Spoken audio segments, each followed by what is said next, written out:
with their children Archie and Lilibet, are returning to the UK. Prince Harry and Meghan could be coming home, with reports the couple are considering a permanent return to the UK later this month. Archie and Lilibet to start school, a British school, in September. They are already reportedly enrolled. Just where they'll be attending school has not been made public for privacy reasons, but we do understand that the couple will be moving to a non-royal residence outside of London. For over a week, Lady Colin Campbell sat on her hands and stared at a calendar while half of British broadcasting rushed to tell you that Prince Harry and Meghan Markle were finally packing their bags because a son suddenly missed his ailing father and two small children desperately needed to roll around in the muddy grass of the English countryside. 5 different television programs on a single Thursday afternoon offered 5 distinct versions of a sentimental royal fairy tale, and not a single one of them had the nerve to touch the actual machinery that had just forced a multi-million-dollar household across an ocean in roughly a fortnight.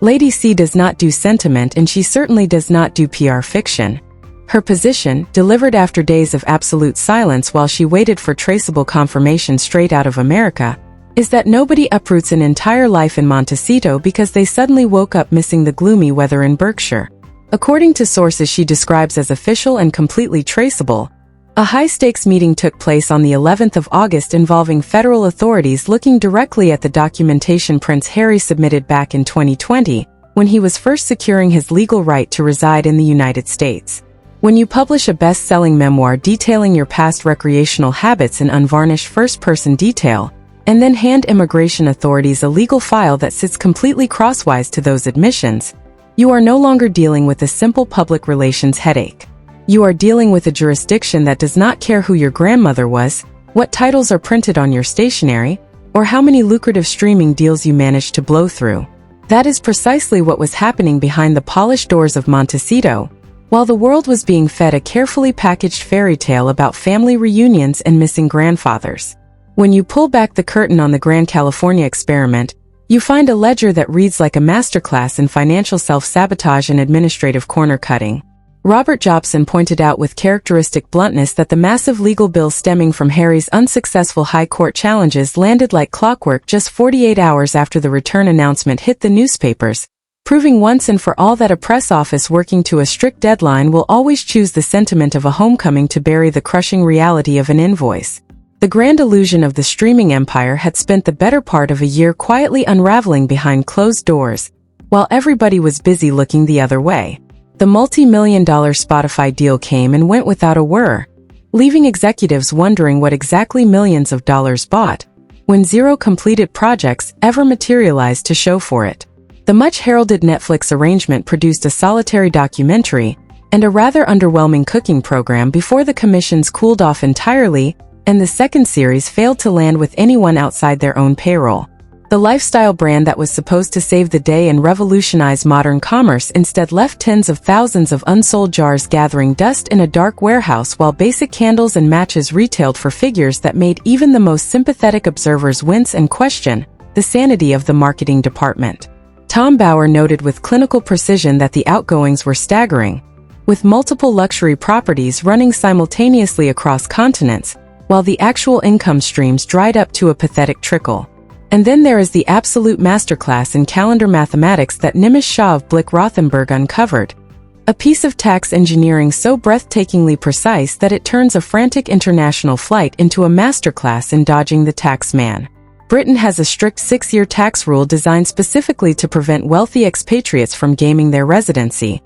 Leave the country, sell your assets abroad, and return before 6 complete tax years have ticked past, and the taxman treats you as though you never left a single day. Harry and Meghan pulled out of Britain in March 2020, just as the tax year closed, meaning the clock started ticking the exact moment they touched down in North America. Count forward precisely 6 full tax years, and that crucial window closed safely this past April, allowing them to wait out every single month required by law, let the statutory deadline safely expire, and then announce their relocation a few months into the 7th year, shielding half a decade of foreign earnings from British capital gains reach with immaculate administrative precision. You do not accidentally time a cross-continental family crisis down to the exact expiration of a statutory tax threshold, unless the calendar is the only thing you have been looking at for months. Which brings us straight to the real architecture of this move, and the one person whose name nobody in the official briefings wants to say out loud because it exposes the sheer terror driving the entire operation. Prince Harry is not running back to protect his relationship with King Charles, who has spent years leaving doors open that his advisors desperately wanted slammed shut. He is running from the future, from the inevitable day when the crown changes hands and the throne passes to his brother, a man who has forgotten nothing of the Oprah interview, the documentary series, or the bitter passages written about his wife in a book that sold millions. Time has not softened that ledger. It has merely been filed away in a drawer waiting for the exact moment the reign changes hands. Harry watched closely when the institution quietly dismantled his uncle's public life and erased a lifetime royal title without a single prolonged courtroom battle, proving beyond a shadow of a doubt that what the crown grants, the crown can eventually take away. By moving back, putting two young children into British schools, and establishing a physical footprint in the English countryside, Harry is attempting to transition from an administrative target, living abroad, to a messy political reality, living right down the road. It is a defensive maneuver designed to make his removal an institutional nightmare for a new king, who has enough problems without dealing with his brother being dragged across the front pages again. Whether the public or the Home Office is willing to absorb a multi-million-dollar security bill for a couple who spent 6 years telling the world how unsafe Britain was remains entirely to be seen. But one thing is certain about the way this whole disaster played out. The American chapter didn't end because they missed the rain or because the children suddenly needed to chase ducks on a royal estate. It ended because the paper trail finally caught up with the story, and the only way out was to run before the door was slammed shut by authorities who had grown entirely tired of the contradictions. Lady C made it crystal clear that if they had waited even a few more weeks, the decision would have been taken out of their hands entirely, turning a carefully managed exit into a public humiliation that no amount of spin doctoring could ever clean up. And that is precisely why the removal vans were booked in absolute secrecy, why the school places for Archie and Lilibet were locked down before anyone in the press had even caught wind of a rumor, and why a private jet was fueled and ready to go before the ink on the August calendar had even dried. It was an emergency evacuation dressed up in the comforting language of family reconciliation, executed with the kind of frantic precision that only happens when people with everything to lose realize that the ground beneath them is about to give way completely. The sheer hypocrisy of the narrative being fed to the public falls apart the moment you examine the timeline of who knew what and when, because the official version of events requires us to believe that a global relocation involving international flights, property searches, and elite school admissions was magically conjured out of thin air over a lazy weekend phone call. D.Y. Davies, who used to run Royal Protection Command and knows better than almost anyone what goes into securing a high-profile family, didn't mince words when he called that entire account an insult to anyone with a working brain cell. He pointed out that setting up a household in the English countryside, vetting schools for two small children, and coordinating logistics across an ocean takes months of deliberate planning, scouting, and backroom negotiations, meaning the people orchestrating this move had been laying the groundwork long before the public was told about a sudden change of heart. Hannah Fess, the royal editor of the very newspaper that broke the story, admitted that even her own sources were tripping over their own previous briefings, having spent the entire spring and early summer insisting that Harry had never been happier, that he was learning to surf in California, and that there was zero chance of them ever coming back to a country they had supposedly washed their hands of. And then in the span of a few days, the exact same machine flipped the script 180 degrees and started pumping out stories about how deeply they had supposedly missed the local weather, and how important it was for the children to grow up surrounded by cousins they had barely met 3 times in their entire lives. Robert Jobson shredded the cousin narrative with a simple dose of arithmetic, pointing out that out of all the royal children in that generation, the ones in the UK are either too old to care or completely inaccessible due to the ongoing freeze between the households, leaving the grand family reunion looking more like a ghost town than a playground. Even worse is the glaring omission of Meghan's side of the family, where an elderly father who has suffered severe health crises remains completely shut out, proving that this was never about healing family rifts or bringing generations together in some heartwarming display of forgiveness. If you wanted a family reunion, you don't fly 4,000 miles away from your wife's ailing father, while running away from federal paperwork that threatens to unravel your entire American residency status in one fell swoop. The financial bleeding was not restricted to failed streaming deals and unsold merchandise, because the mounting legal fees from unending courtroom crusades were steadily draining whatever cash reserves were left in the Mont-Eco vault. Every time Harry launched another legal challenge against British publishers or security committees, millions of pounds vanished into the pockets of top-tier legal teams with nothing to show for it,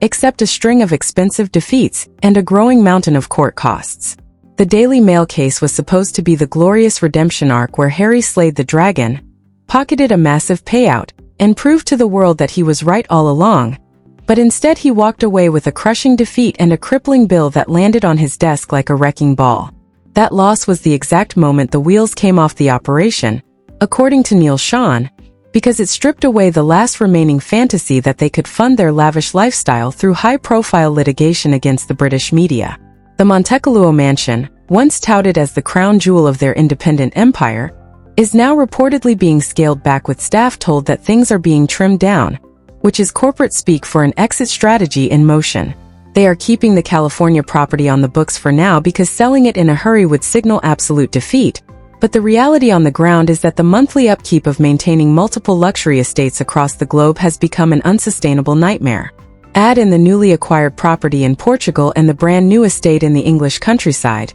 and you have a real estate portfolio that bleeds cash faster than a punctured oil tanker, forcing them to look for an immediate lifeline before the bank accounts run completely dry. Tom Bauer didn't hold back when he assessed the broader picture, noting that they are fundamentally burnt out, that the big-name backers have largely moved on to more reliable talent, and that the money train has officially derailed. And that brings us right back to the central contradiction of the entire spectacle, because while the commentators on television were busy arguing over whether the children would attend a boarding school or a local day school, the real conversation happening behind closed doors was about survival. Lady C revealed that she was personally approached by intermediaries from the other side of the Atlantic and asked to push certain provocative questions into the public domain, questions that would have handed American investigators even more ammunition to use directly against Harry in an ongoing federal review. She turned it down, not out of a sudden surge of sympathy for a couple who had spent years throwing stones across the ocean,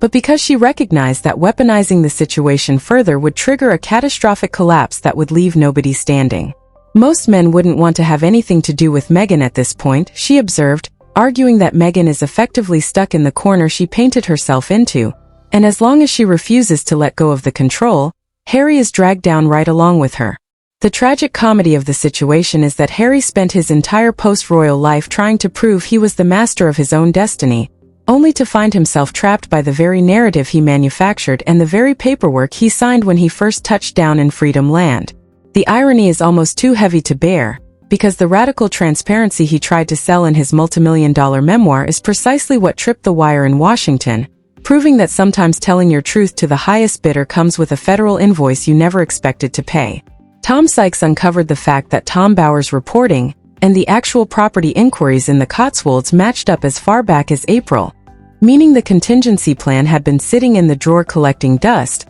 while they pretended everything was sunny in California. April was the safety net. August was when the net actually had to catch them because the safety inspector showed up unannounced and started looking at the foundation. And while the public was fed the heartwarming line about a father wanting his children to know their heritage, the real heritage being secured was a legal jurisdiction that cannot extradite or deport you for immigration discrepancies once you are safely tucked away inside a sovereign British postcode. D.Y. Davies pointed out the sheer madness of pretending that security is no longer an issue when you have over 1,000 fixated individuals catalogued in the UK,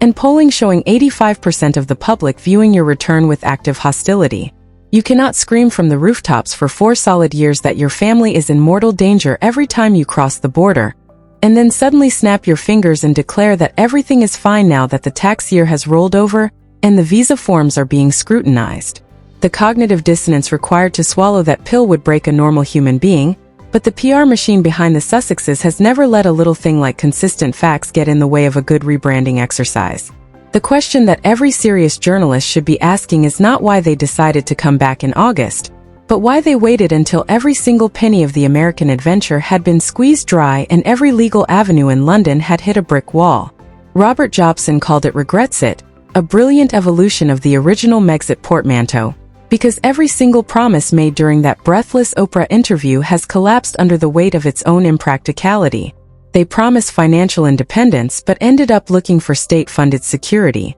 They promised privacy, but spent 6 years leaking stories to anyone with a microphone. They promised a fresh start, but ended up sneaking back through the back door just in time to beat the tax deadline and dodge the federal investigators. And yet, despite all of this, the royal family is once again dragged into a crisis of someone else's making, forced to manage the fallout of a prodigal son returning not with humility, but with a removal van and a list of demands. King Charles may have a soft spot for his youngest boy, leaving doors open out of a paternal instinct that refuses to die, but institutions do not run on sentiment, and the people running the institution are looking at the calendar with very different eyes. Prince William is waiting in the wings, and unlike his father, he does not have a decade of warm memories clouding his judgment when it comes to the damage that has been done to the Crown's reputation over the past 6 years. The decision to put those children into British schools is not just about education. It is a human shield designed to make any future administrative or legal reckoning look callous and cruel to an electorate that loves a schoolgate photo op more than a constitutional principle. It is Machiavellian chess played by people who claim to despise the game, using family ties as leverage to secure immunity from the consequences of their own choices. Lady C's final verdict on the matter cuts through all the noise and hits the nail squarely on the head. You don't have to like them, and you certainly don't have to believe their press releases, but you have to respect the sheer, cold-blooded efficiency of an exit strategy executed at the exact millisecond it was required to save them from themselves. And that brings us right to the heart of the darkness that nobody in the mainstream media dares to touch, because it exposes the entire foundation of the American dream they tried to sell as pure unadulterated freedom. Remember when they touched down in California with a splash, promising an empire of compassion, multi-million-dollar streaming deals, and a new progressive dynasty that would put the stodgy old British establishment to absolute shame? Well, that empire has officially been reduced to selling scented candles and jars of jam that sit gathering dust in a warehouse while the rest of the world watches the slow-motion train wreck with a mixture of horror and profound exhaustion. Tom Bauer laid it out with surgical precision, noting that the burn rate of their lifestyle was unsustainable from day one, requiring a constant injection of cash that neither Netflix nor Spotify was ever willing to provide twice. The Spotify exec who famously called them out as grifters did not just say it out of bitterness. He said it out loud because he had looked at the spreadsheet and realized that millions of dollars had been handed over in exchange for absolutely zero completed content. Think about that for a second. Tens of millions of dollars exchanged, entire teams hired, grandiose press releases blasted across every major network, and at the end of the day, not a single podcast series was ever delivered to justify the ransom. When the Spotify pipeline dried up, they turned to Netflix, hoping a docuseries airing their family dirty laundry would buy them another few years of luxury in Montecito. And it worked for a hot minute, generating massive streaming numbers driven purely by morbid curiosity. But once the sensationalism faded and people realized there was nothing left to reveal except recycled grievances, the commissions naturally cooled off. The cooking show that was supposed to redefine lifestyle television landed with the cultural impact of a wet paper towel, failing to crack the top 10 or generate even a passing ripple of enthusiasm outside of dedicated fan accounts on social media. So what do you do when the streaming checks stop clearing, and the overhead for a sprawling mega mansion in Southern California keeps arriving like clockwork every 30 days? You pivot to a lifestyle brand, of course, rolling out artisanal jams, dog biscuits, and overpriced home goods designed to squeeze every last drop of residual royal curiosity out of a public that was already moving on to the next big distraction. But even that grand commercial pivot turned into a farce when it was revealed that the much-hyped products were sitting in a distribution center with nowhere to go because the retail partnerships fell through, and the consumer base looked at the price tag and decided they could live without royal-approved marmalade. Add to that financial bonfire the staggering legal bills piling up in London as Harry continued his crusade against every tabloid editor in Fleet Street, and you have a recipe for economic collapse that would break a Fortune 500 company, let alone a couple trying to fund a private security detail that runs into the millions every single year. Neil Sean didn't mince words when he assessed the wreckage, pointing out that the Daily Mail defeat was the final nail in the coffin, because it stripped away the illusion that court settlements were going to finance their lavish lifestyle. Harry genuinely believed he was going to walk out of that courtroom a triumphant hero, clutching a multi-million-dollar payout that would validate every bitter accusation he leveled against his own flesh and blood. Instead, the judge handed down a stinging reality check, and the cost order that landed on his desk 48 hours after the return announcement was the exact financial shockwave that forced the removal vans to be booked before the month was out. It is a masterclass in deflection, timing the joyful news of a family coming home, so that it hits the papers just 2 days before a crippling legal invoice forces the public to realize that the bank account is running on empty fumes. Lady C captured the underlying psychological terror of this dynamic better than anyone else, noting that Meghan is someone who grew up without financial security and possesses an acute, almost visceral fear of running out of money. To someone with that specific background, the realization that the Hollywood gravy train has officially derailed is not just a setback.